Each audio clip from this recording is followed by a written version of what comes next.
고체 연료냐 발열선이냐 아니면 누군가 실수나 고의로 낸 불이냐. 소방관 3명이 희생된 경기 평택시 물류창고 화재 원인이 여전히 오리무중인 가운데 관련 조사가 계속되고 있습니다. 지금까지 나온 여러 가능성을 황보혜경 기자가 정리했습니다. 지난 5일 자정 무렵 발생해 소방관 3명의 목숨을 앗아간 참사로 기록된 경기 평택시 물류창고 화재. YTN이 확보한 물류창고 내부 설계 도면을 보면 처음 불이 난 곳으로 추정되는 곳은 1층 8번 방 쪽입니다. 같은 층 반대편 끝에선 협력업체 직원 4명이 콘크리트 타설과 바닥 미장 작업을 하고 있었고 5층에선 또 다른 협력업체 직원 1명이 화장실 방수 작업 중이었던 거로 알려졌습니다.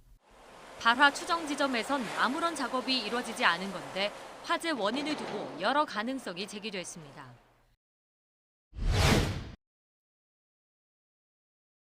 가장 먼저 화재 원인으로 지목받은 건 고체 연료. 방수업체 직원은 화장실 바닥에 물을 채우고 방수 실험을 하면서 추운 날씨에 물이 얼지 않게 고체 연료통에 불을 피워뒀습니다. 불을 피운 1층 화장실은 8번 방 부근에 있어 화장실 고체 연료에서 시작된 불이 8번 방 쪽으로 번졌을 수 있다는 겁니다.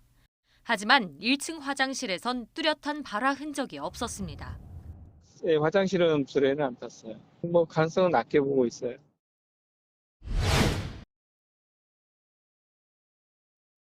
합동 감시 과정에서 발견된 발열선도 화재 원인 가능성 중 하나로 지목됐습니다. 열선은 겨울철 콘크리트 작업을 할 때 콘크리트가 얼지 않도록 통상적으로 설치하는데 화재 건물 1층 바닥 전체에 발열선이 깔린 거로 확인됐습니다. 다만 1번 방은 야간 작업을 위해 발열선에 전기가 들어와 있었지만 8번 방 쪽 발열선은 전원이 꺼져 있었다는 게 현장 관계자들 증언입니다. 발화 추정된 장소에서는 콘크리트 타설이 안 돼서 우리 거를 설치만 해놓고 실제로 전원 작동을 하지 않았대요. 설령 만약에 작동을 했다고 해도 열이 30도, 40도가 넘어갈 수가 없어요. 외부 기온이 워낙 낮으니까.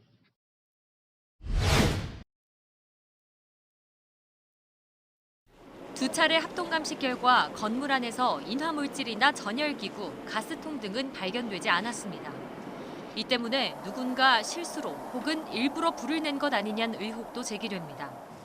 경찰은 아직 뚜렷한 실화나 방화 혐의점은 없다는 입장입니다.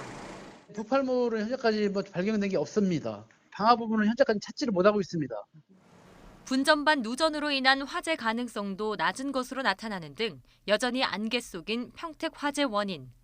수사본부는 추가 감식을 진행하면서 공사 관계자들을 상대로 업무상 실화 혐의 등에 대한 수사를 이어갈 방침입니다.